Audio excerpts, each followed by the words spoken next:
샬롬 할렐루야. 창세기 3장 6절에서 7절이요. 여자가 그 나무를 본즉 먹음직도 하고 보암직도 하고 지혜롭게 할 만큼 탐스럽기도 한 나무인지라. 여자가 그 열매를 따 먹고 자기와 함께 있는 남편에게도 주매 그도 먹은지라. 이에 그들의 눈이 밝아져 자기들이 벗은 줄을 알고 무화과 나무 잎을 엮어 치마로 삼았더라. 사단이 뱀을 통해 하와에게 결정적인 미끼를 던지는 장면을 살펴봤습니다. 그 미끼는 바로 선악과를 먹으면 하나님과 같이 된다는 말이었습니다. 사단은 하와가 하나님의 말씀을 명심하지 못하고 있음을 간파하고 이 같은 말로 미혹하기에 이르렀습니다. 하와는 사단이 던진 이 말을 물리치지 않고 받아들이고 맙니다. 그러자 그 순간 욕심이라는 죄성이 마음에 들어와서 육신으로 자리 잡았지요. 이렇게 잉태된 욕심이라는 죄성은 마침내 하나님의 말씀에 불순종하는 죄의 열매로 나오게 됩니다. 욕심이 잉태한 즉 죄를 낳고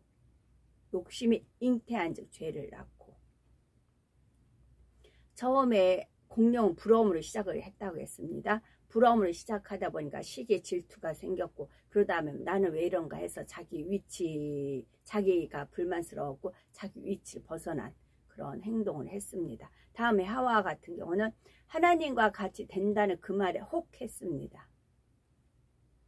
그러다 보니 욕심이 잉태하여 죄를 낳게 되고 죄의 열매를 낳게 된 것입니다. 욕심. 하와가 죄의 열매를 어떻게 맺는지 말씀드립니다. 6절에 여자가 그 나무를 본즉, 일단 안목의 정욕이에요. 나무를 본즉 먹음직도 하고 보암직도 하고 지혜롭게 할 만큼 탐스럽기도 한 나무인지라. 여자가 그 실과를 따 먹고 자기와 함께한 남편에게도 주매 그도 먹은지라 했습니다. 가방 같은 경우 10,000원가량 가방이 비싼 가방들이 명품들이 있다고 하잖아요. 여자들 명품백. 근데 저 같은 경우는 명품 가치를 몰라요. 돈의 가치도 모르고 명품 가치도 몰라요. 그래서 아무리 이렇게 해도 좋은 줄을 몰라요. 그래서 전에 그 조폭집에서 일을 했을 때 한쪽 벽에 가면 시계가 명품 시계였나 봐요. 그게 몇 가지 막 뭐가 돌아갔어요. 근데 저는 그 눈여겨본 적이 한 번도 없어요. 그냥 청소할 거 청소하고 그 방에서 뭘 가져라 하면 갖다 심부름을 했지, 뭐가 돌아갔지만 그게 명품 시계인지도 몰랐습니다. 전혀 몰랐어요. 그 집에서 근무에 있어도. 그러다가 한 번 전화로 그 벽에 가면 몇 번 시계가 있고 뭐 그걸 좀 챙겨놔라 그러세요. 그때서 시계요? 그랬어요. 시계가 있었나 했어요. 그랬더니 그러고 나서 위치를 찾아가 아는 게 아니라 벽 한편에 시계가 뭐 이렇게 계속 돌아가더라고요. 다 손목시계였어요. 근데 이제 완전 이제 명품이었었나 봐요. 그래도 명품 하니까 알지 뭐 1,000만원 2,000만원 하니까 알지. 저는 몰랐어요. 그렇게 모르면, 안 보니까 모르는 겁니다. 계속 그 속에 발 디디면 막 그냥 명품에 한도 끝도 없어요. 그네들은 계속 새로운 것을 개발해서 내오기 때문에 그거를 쫓아가면 허덕입니다. 그래서 하와가 사단의 미혹에 넘어가자 마음에서 육신의 작용이 시작됐습니다. 마음의 육신의 작용이 시작이 됐습니다. 작동이 일어납니다. 그 결과 하와가 선악과를 바라보는 시각이 달라졌지요. 똑같은 선악과가 이젠 달라 보입니다. 먹음직도 하고 보암직도 하고 지혜롭게 할 만큼 탐스러워 보이기도 합니다. 먹음직도 하고 보암직도 하고 지혜롭게 할 만큼 탐스러워 보이기도 합니다. 이런 마음에 잉태된 욕심이라는 죄성이 세 가지 욕구를 발전했음을 나타냅니다. 먼저 선악과가 먹음직스럽게 여겨진 것은 육신의 정욕의 작용입니다. 먹음직스럽다. 다음으로 보암직스럽다 하는 것은 보기에도 아름다웠다는 것은 안목의 정욕의 작용입니다. 여기서 지혜롭게 할 만큼 탄스러웠다는 것은 이생의 자랑의 작용입니다. 그래서 여기서 반대것 육신의 정욕을 우리가 제어하려면 말씀으로 채워져야 되고 하나님의 말씀으로 채워지고 보암직하다 안목의 정욕을 하려면 세상 드라마 같은 거 막 보는 거 있잖아요. 그런 걸 차단하고 마음의 눈을 열어야 되는 거고 마음의 눈은 어떻게 기도하면 열려집니다. 마음의 눈은 기도하면은 열려집니다. 그리고 지혜롭게 할 만큼 단스러웠다. 이 생의 자랑은 이 땅에 쌓지 말고 하늘나라에 쌓는 걸로 하면 됩니다. 그래서 이 땅에 명품 내가 얼마짜리 걸쳤고 하는 것이 아니고 천국에 그래서 제가 어저께인가요? 핑크성 제가 일부러 올려드렸습니다. 누구나 침나면 된다는 말씀입니다. 요한일서 2장 16절에 이는 세상에 있는 모든 것이 아주 구체적으로 말씀을 드리겠습니다. 37세 때 1999년 10월 31일 주일날 예배 난입 들고 와서 있을 때였는데 아이들이 있어요. 아이들이 이제 거실에 저희도 한 32평 주택이었으니까 거기 뭐 누구 말은 뭐 빼면 뭐 40평 하여튼 왔다 갔다 해요. 그래가지고 아이들이 이제 다 있었어요. 근데 저한테 하나님 강하게 역사를 하셨습니다. 아주 강하게 역사를 하시고 완전히 사로잡으셨습니다. 그래가지고 아이들이 있는데 미쳐야 된다는 겁니다. 제가 그래서 그럴 수 없다고 했어요. 안에서 막 아내께서 너 미쳐야 된다. 그럴 수 없다. 아이들이 있으니까. 아이들이 초등학생이었으니까. 그리고 제가 어릴 때부터 부모로부터 받은 상처가 너무 많잖아요. 그런 너무나 못된 걸 너무나 많이 봐왔던 그 상처가 있어서 아이들한테는 절대 상처를 안 주려고 아주 다짐을 했죠. 그래서 저는 제가 혹시 이제 아프더라도 아이들이 학교에서 올 시간에는 집안 쫙 청소하고 화장하고 그러고 대기하고 있어요. 아픈 표시 안 냈어요.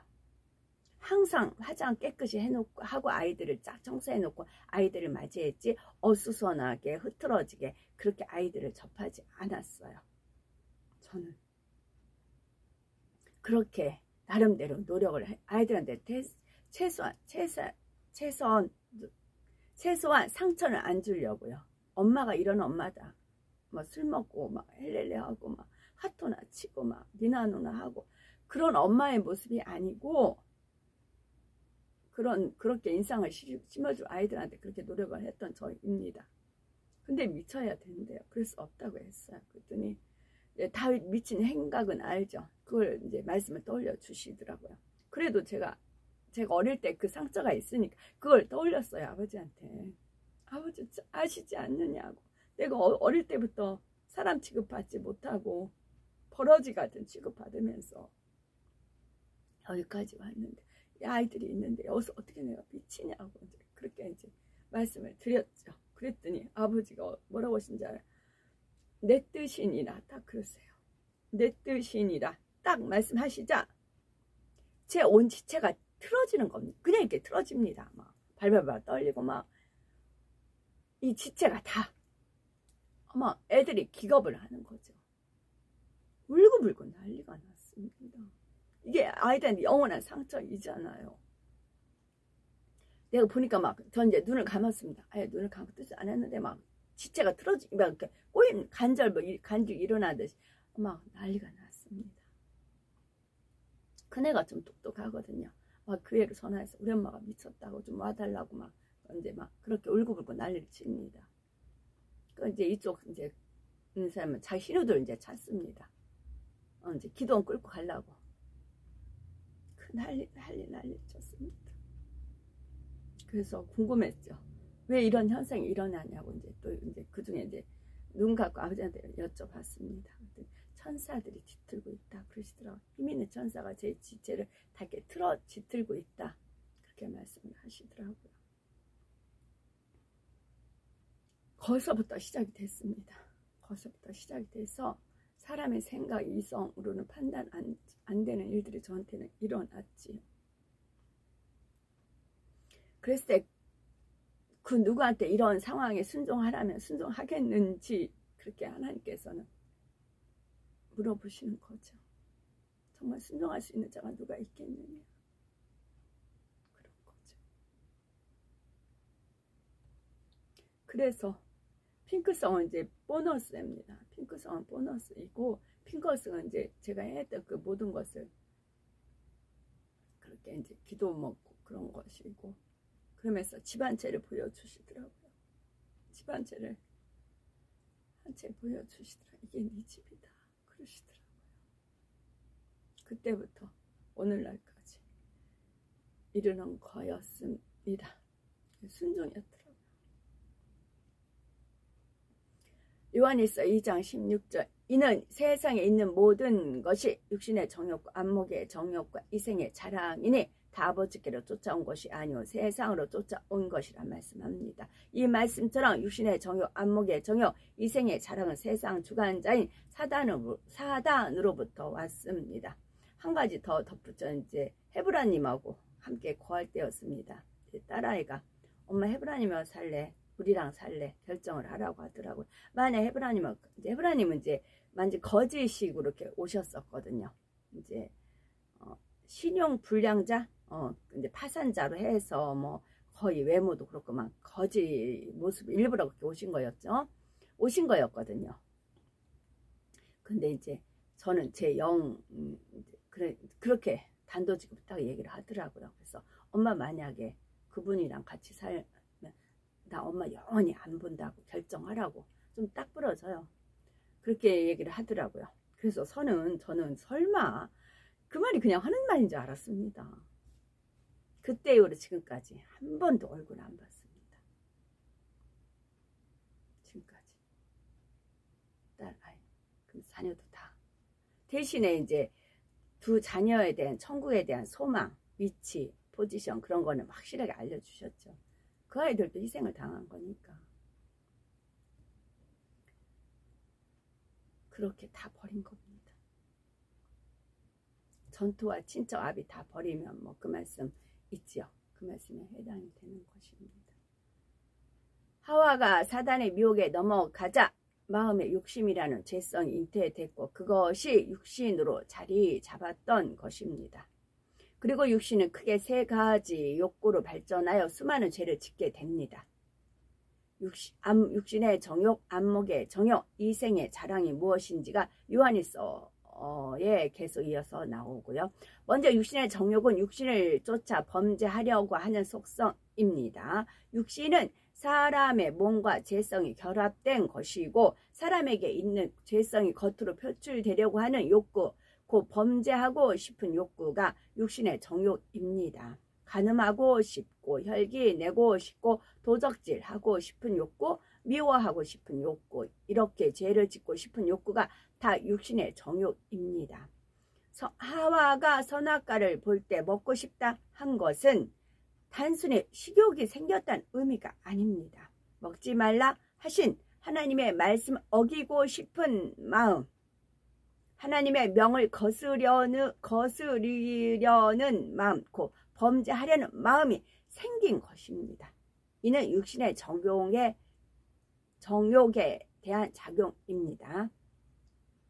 다음으로 안목의 정욕이란 눈으로 보고 귀로 듣는 것을 통해 마음이 동요되어 육의 것들을 추구하게 만드는 속성입니다.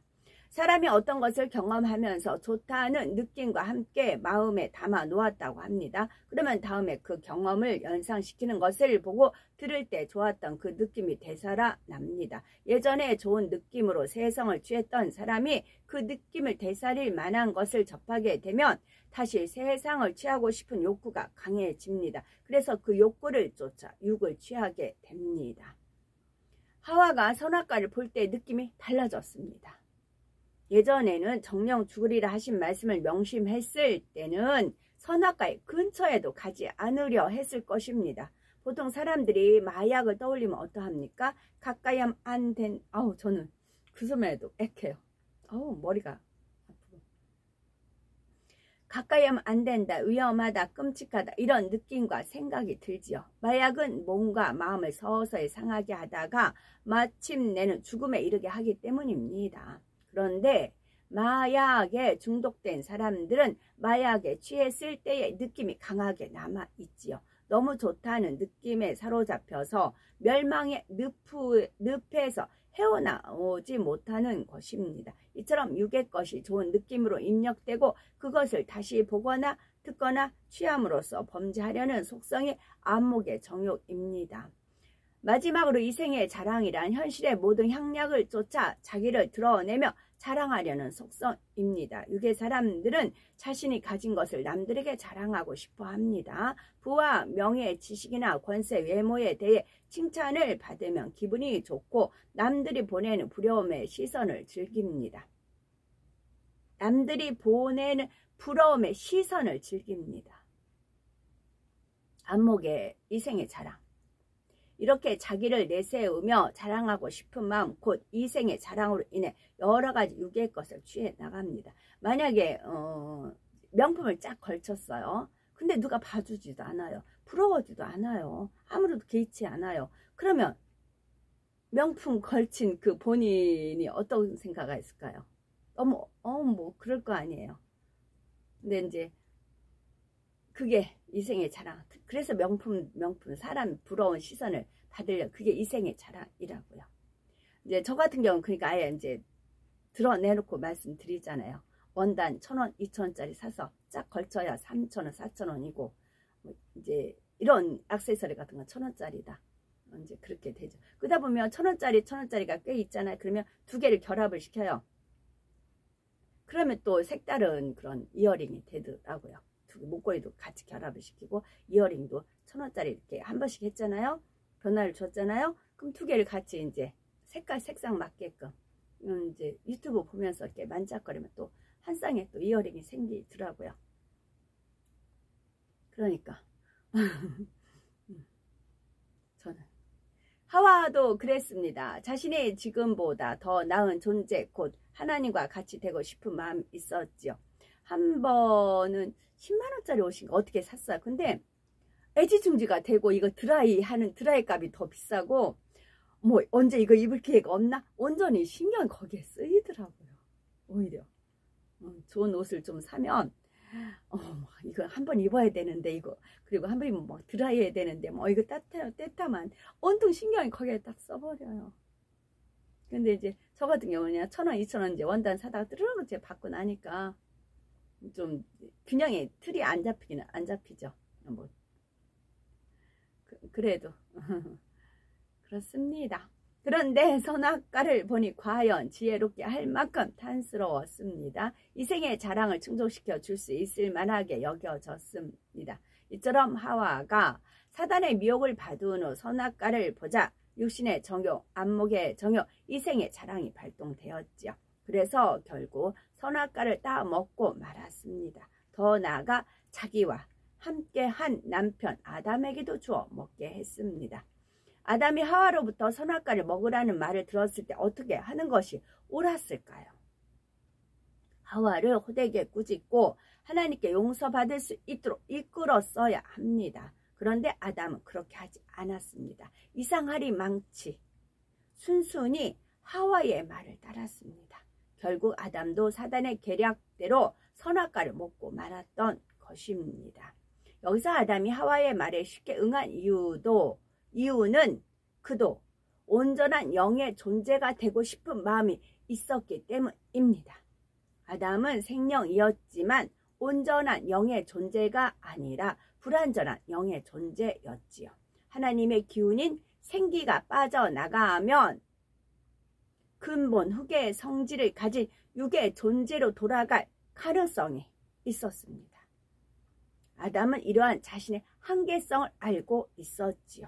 첫째 하늘과 둘째 하늘의 지배자로 있지만 온전한 영의 세계인 셋째 하늘의 존재와는 근본적으로 다름을 익히 알았습니다.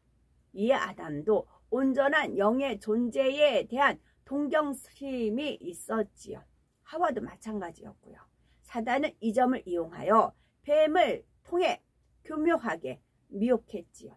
상대적으로 접근하기 쉬운 하와를 먼저 미혹했고 다음은 하와를 통해 아담을 넘어뜨렸습니다.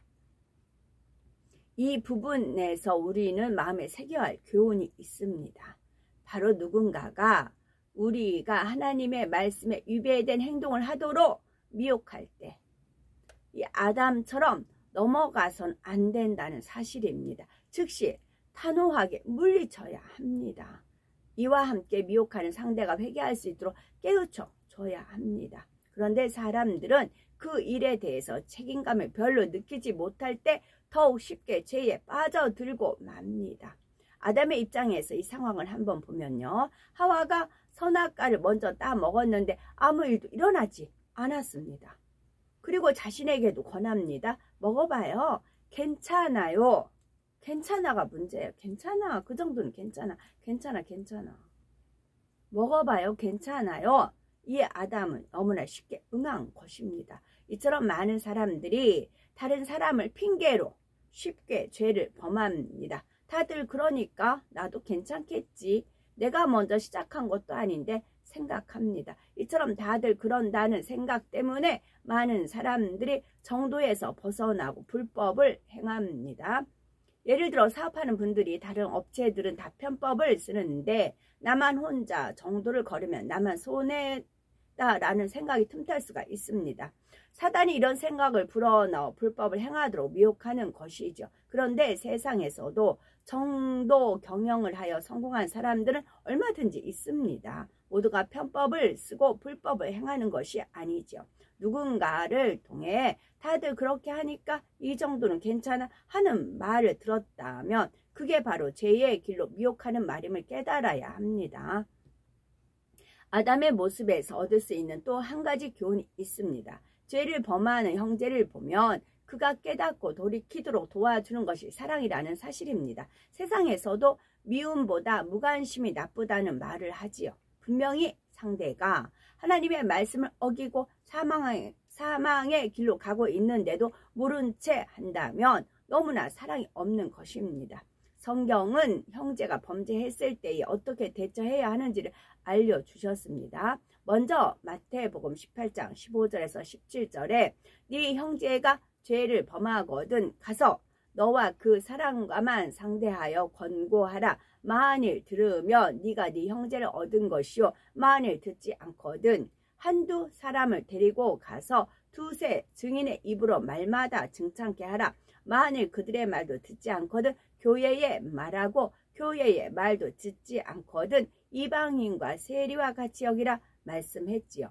또한 야고보서 5장 19절에서 20절에 내 형제들아 너희 중에 미혹하여 진리를 떠난 자를 누가 돌아서게 하면 너희가 알 것은 죄인을 미혹한 길에서 돌아서게 하는 자가 그 영혼을 사망에서 구원하며 허다한 죄를 덮을 것이니라 말씀하셨습니다. 갈라디아서 6장 1절에도 형제들아 사람이 만일 무슨 범죄한 일이 드러나거든 신령한 너희는 온유한 심령으로 그러한 자를 바로 잡고 네 자신을 돌아보아 너도 시험을 받을까 두려워하라 했습니다. 우리는 하나님의 자녀로서 사단의 미혹을 스스로 물리칠 수 있습니다. 이제 더 나아가 믿음이 연약하여 아직도 죄를 짓는 영혼들에게 우리가 도움을 줄 수 있어야 되죠. 그래서 한 사람도 소외됨 없이 모두 함께 영을 향해서 힘차게 나아갈 수 있어야 되겠습니다. 7절에 보니 이에 그들의 눈이 밝아 자기들의 몸이 벗은 줄을 알고 무화과 나무 잎을 엮어 치마를 하였더라 했습니다. 이 9절부터는 아담과 하와가 범죄한 후 어떻게 변해가는지를 보여줍니다. 먼저 눈이 밝아졌다 했습니다. 이는 혼의 작용이 시작되었다는 뜻입니다. 혼의 작용이 시작되자 자기들의 몸이 벗은 줄 알고 무화과 나무 잎을 엮어 치마를 만들어 입었죠. 이들은 선악과를 먹기 전 수많은 세월 동안 옷을 입지 않은 채 잘 지냈습니다. 그런데 선악과를 먹은 후부터 벗었다는 사실이 부끄럽게 여겨졌지요. 그래서 치마를 해서 입었습니다. 그 오랜 세월 동안은 한 번도 부끄럽다는 생각을 들지 않았는데 왜 갑자기 부끄러워졌을까요? 바로 비진리에 속한 혼의 작용 때문입니다. 이미 마음에 육신이 자리 잡았고 하나님의 명을 거스르고 선악과를 먹는 육체의 일까지 나왔습니다. 이제는 혼의 작용을 통해서 육신의 생각도 더 활발하게 나오게 되었습니다. 그죠? 선악과 딱 따먹고 아담은 죽어 그 즉석에서 막 그런 건 아니었죠. 시간이 좀 지났던 거였죠. 문맥상. 그렇다면 선악과를 먹은 일과 혼의 작용의 시작은 무슨 연관이 있을까요? 하나님께서는 선악과를 먹으면 정령 죽으리라 말씀하셨습니다. 이 말씀대로 선악과를 먹은 아담과 하와는 죽게 되었습니다. 아담과 하와는 생명인데 어떻게 죽을 수 있었을까요? 생명은 흙으로 빚어진 몸에 영의 기운이 생기가 채워진 상태입니다. 이 생기가 빠져나가면 생명도 죽습니다. 생기가 빠져나가면 생명도 죽습니다. 아담과 하와가 불순종의 죄를 짓는 순간 하나님과 관계가 단절되었습니다. 영의 기운을 더 이상 공급받지 못했지요. 반대로 육의 기운이 들어오기 시작했습니다. 죄의 물꼬를 한번 터주자 이제 육의 기운이 밀려 들어왔지요. 육의 기운이 밀려 들어오는 만큼 생기는 빠져나갔습니다. 여기서 영의 기운을 더 이상 공급받지 못했습니다 했어요. 우리가 영의 기운을 계속 공급받으려면 그게 뭐예요? 기도입니다. 기도. 말씀과 기도를 계속 영의 기운을 공급을 받는 것입니다. 그 결과 아담과 하와에게 큰 변화가 일어났습니다. 생기로 충만했을 때는 영혼, 육 중에 영이 주인이었습니다. 혼과 육은 영의 지시대로만 움직였죠. 이젠 반전이 된 것입니다. 육의 기운으로 채워지는 만큼 혼이 힘을 얻게 되었습니다. 우리가 기도를 충만하게 하고 성령 충만하면 그 영이 주인이 됩니다. 근데 그것이 되지 않았을 때는 혼의 주인이 되는 것이고요. 그래서 깨어 근신하여 기도하고 항상 기뻐하고 쉬지 말고 기도하고 범사에 감사하라. 그쪽 하나님 말씀이고요. 그래서 기도가 그렇게 영혼의 호흡이다 라는 말씀이고요. 그런데 문제는 혼의 작용이 비진리에 속한 것으로 나왔다는 점입니다. 그들의 마음에 자리 잡은 육신으로 인해서 비진리의 생각이 떠오르고 나아가 죄까지 짓게 되었습니다. 아담과 하와가 선악과를 먹은 후 선과 악을 알게 된 자체만으로는 큰 문제가 되지 않습니다. 정작 중요한 문제는 육에 속한 혼의 작용이 시작됐다는 점입니다. 선과 악을 알게 되었어도 모든 것을 선하게 영으로 생각하면 죄를 짓지 않습니다. 육신의 생각을 하니 결국 죄를 짓게 되지요. 아담과 하와도 선악과를 먹은 후 벌거벗었다는 사실을 깨달은 것은 문제가 되지 않습니다. 벌거벗어서 부끄럽고 창피하다라는 육에 속한 혼의 작용이 문제이지요. 영으로 생각하면 부끄럽고 창피할 것이 없습니다. 수많은 세월 동안 벌거벗고 살았고 에덴 동산의 모든 사람이 그렇게 사는데 부끄러워할 이유가 없지요. 그런데 그들의 마음에 비진리가 심겨지니 스스로 부끄럽게 여기게 된 것입니다. 아담과 하와의 이러한 변화를 비유를 들어 설명합니다. 중앙방송과 지방방송이 있습니다. 두 방송은 항상 전파를 쏘아 보냅니다. 아담과 하와는 늘 중앙방송을 들었습니다. 중앙방송의 전파가 매우 강하기도 하지만 그들의 주파수를 항상 중앙방송에 맞췄기 때문입니다.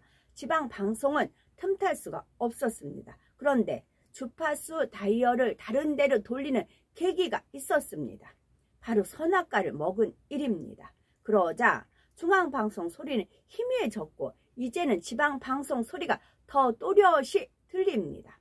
이처럼 아담이 생명일 때는 온통 영의 기운에 쌓여 혼의 작용이 일어날 수가 없었습니다. 영의 기운이 빠져나가자 영의 세력이 약해졌고 혼이 주도권을 잡아 활발하게 작용하게 되었습니다. 이러한 영적인 원리는 오늘날에도 동일하게 적용됩니다. 마음을 영으로 온전히 일구지 못했다 해도 성령의 충만함을 입어 영의 기운이 충만해지면 혼의 작용을 제어하기가 쉽습니다. 순간 육신의 생각이 떠올랐다 해도 바로 영의 생각으로 바꿀 수가 있습니다. 영으로 들어가면 육신의 생각은 아예 떠오르지 않지요. 온영이 되면 떠올리려 해도 안 떠오릅니다. 이처럼 마음이 영으로 일궈진 상태에서는 혼이 영의 지배를 받아 영으로만 생각하게 되지요. 반면 영으로 들어가기 전에는 성령의 충만함이 떨어지면 육의 기운이 힘을 얻어 혼의 작용이 활발해집니다. 육신의 생각을 차단하거나 절제하기가 어려워지지요. 육신의 생각은 모든 죄의 시작입니다. 그래서 로마서 8장 6절 7절에 육신의 생각은 사망이요 영의 생각은 생명과 평안이니라. 육신의 생각은 하나님과 원수가 되나니. 왼수예요, 왼수. 이는 하나님의 법에 굴복치 아니할 뿐 아니라 할 수도 없습니다. 말씀했습니다. 하나님의 말씀을 들을 때도 그렇습니다. 어떤 말씀을 듣든지 영으로 생각하고 영으로 받으며 오해가 되지 않습니다. 반면 육신의 생각이 동원되면 오해하고 판단하며 정죄까지 낳게 되지요. 하와의 마음에 심겨진 욕심이 죄의 열매를 맺는 과정을 말씀드렸습니다. 또한 아담이 하와의 말에 왜 그처럼 순순히 응했는지도 말씀드렸습니다. 마지막 때를 살아가는 우리들은 수많은 죄의 유혹에 노출이 됩니다. 그런데 한 가지 기억할 점이 있지요. 어떠한 죄의 유혹을 받는다 해도 그것에 응하느냐 하지 않느냐는 개인의 자유의지에 달렸습니다. 하나님께서는 모든 사람에게 자유의지를 주셨습니다. 아담은 자유의지로 죄를 지었지만 우리들은 오직 의를 행해야 되겠죠. 그래서 달려갈 길을 다 간 후에 의로우신 재판장 앞에 섰을 때에 의의 면류관을 받아 쓸 수 있는 우리가 되어야 되겠습니다. 아멘.